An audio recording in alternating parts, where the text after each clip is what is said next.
Hey everyone, this is David with Desert Psycho Gaming, and I wanted to talk about what I'm currently buying in terms of trading cards.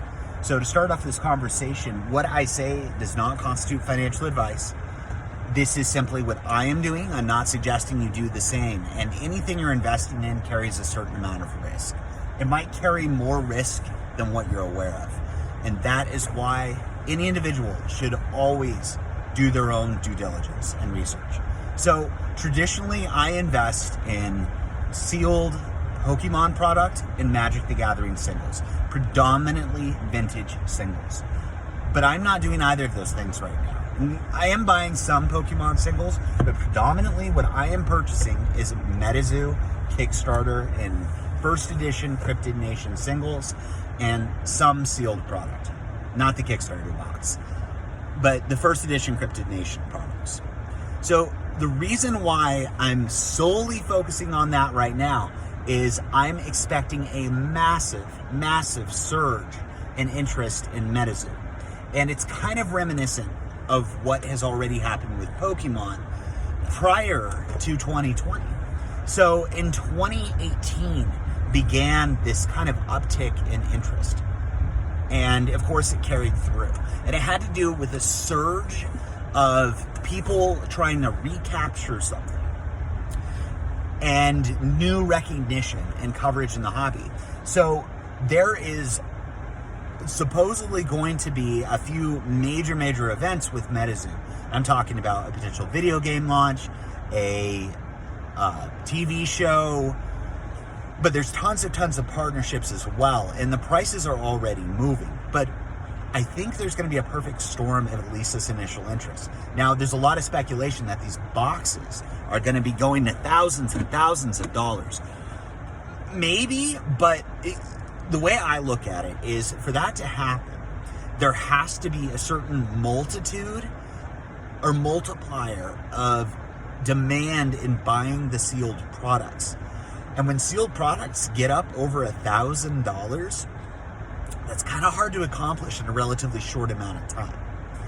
Personally, I think for the Crypid Nation first edition box to reach about $5,000, and I think it'll get over $1,000, it's been there before, but to get like to $5,000 that I've heard, it's going to take a little bit of time. Because even with mass purchasing on products, there's generally an established ceiling to price points in a certain amount of time. We don't always know what that ceiling is.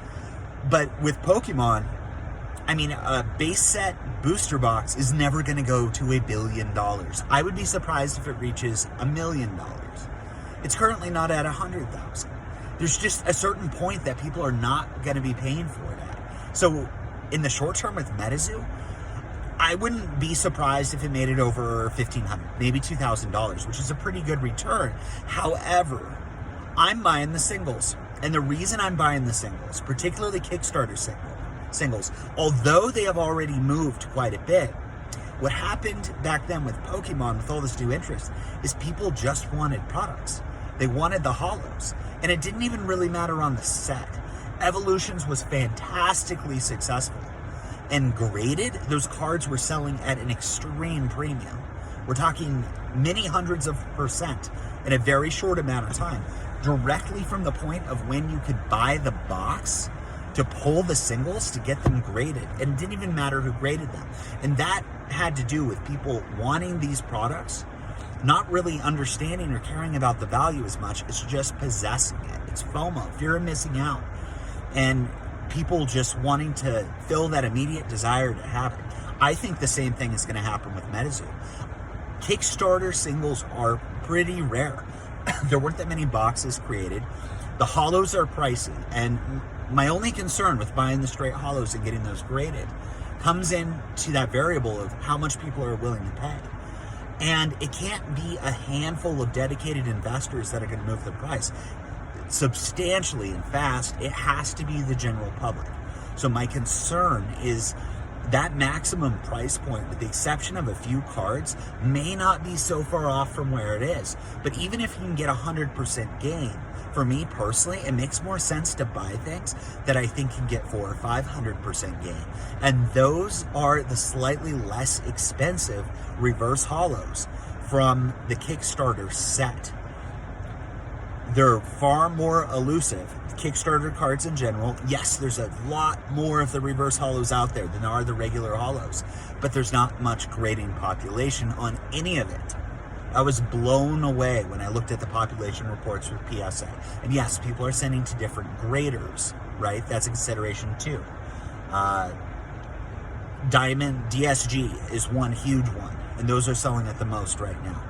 PSA, obviously they're on the market. CGC, people have a relationship with them. The prices are pretty good compared to other grading companies. So those are going to be out there. But the fact that the PSA population report is so small means there could be a really good opportunity for price movement.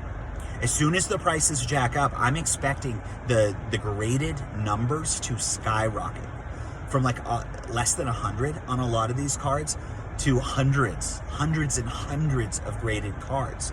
But when that's happening, people are going to be buying rapidly. And if you already have some of these cards graded, then I think it's going to be a very, very good short-term opportunity. I'm buying sealed Metazoo products to sit on. I will sell them someday. But generally when I buy sealed, I have an expectation of holding it for about 5 years at a minimum. Some products I'm down to hold longer. Just kind of depends where things are at. But the singles, I almost always have a short-term play on them. And I think the short-term play in Metazoo is one of the most promising ones I have seen in years and years and years. The last time being some of those XY sets of Pokemon.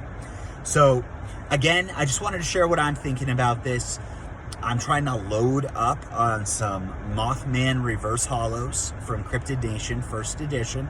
I'm trying to get a bunch of Kickstarter reverse holos from Kickstarter first edition, and getting some more sealed products and inventory. But when I get all those cards graded, I'm not going to sell them right away. I'm going to let them sit. I'd like to get a significant amount of these graded cards ready to go, because I don't want to miss the huge movement opportunity. Last time a huge price surge happened, huge 2020, I had graded Charizards from Evolutions. I had a lot of them out with PSA. And by the time I got them back, I still made a substantial amount of money, but it was significantly less because a whole year had eclipsed. And during that year, the prices hit that ceiling and they came down. It was still up hundreds of % from what I paid for it, but it wasn't where I wanted it to be. And I don't necessarily expect massive grading delays, but if there is a massive surge in submissions, the grading prices will go up, which is going to further increase the prices on the graded singles. So these are just my thoughts. If you think I'm onto something, please let me know. If you disagree with me, please let me know. Again, this is David with Desert Psycho Gaming, and this is a channel where I primarily give my opinion and what I'm doing personally with investing and selling in collectible trading cards, particularly Pokemon and Magic the Gathering, and as of lately, Metazoo. So if you're into this, please like and subscribe. It helps me out a lot. Hope you have a great day.